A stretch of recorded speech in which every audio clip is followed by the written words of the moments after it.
Hello Apara, আমি আমার আজকের ভিডিওতে বিউটি ক্লেজডের এই বুলেট লিপস্টিকটা রিভিউ দেবো। এটার নাম্বার হচ্ছে 110। এখন এইটা আমার একদম লোয়ার লিপসের যে পেল পিঙ্ক কালার, অলমোস্ট হচ্ছে ওই পিঙ্ক কালারটা।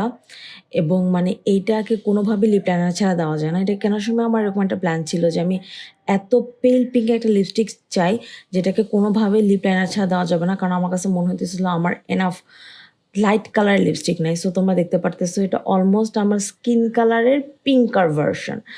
আর এটা একটু অনেক বেশি ক্রিমি, লাইট রিফ্লেক্ট করতেছো, তোমরা দেখতেছো যেটা অনেক স্যাটিন একটা ফিনিশ।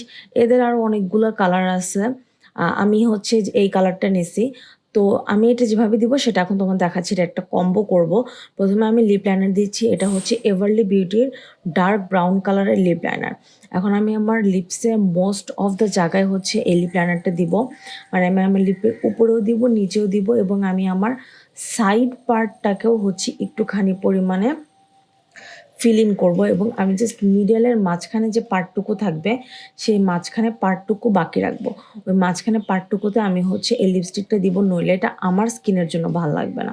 তোমরা যারা অনেক বেশি ফর্সা তারা এটা হয়তো লিপ লাইনার ছাড়া দিতে পারবা।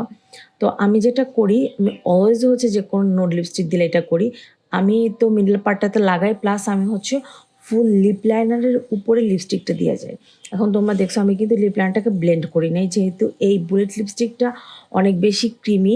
সো আমি যখন লিপ লাইনারের উপরে এটা দিয়ে এরকম করে ঘষা দিতেছি তখন কিন্তু লিপ লাইনারটা ব্লেন্ড হয়ে যাইতেছে। লিপ লাইনারের কালারটা কোথায় শেষ হয়েছে আর লিপস্টিকের কালারটা কোথায় শুরু হয়েছে এটা কিন্তু অতভাবে বোঝা যাচ্ছে না, কারণ এটা অনেক বেশি ক্রিমি।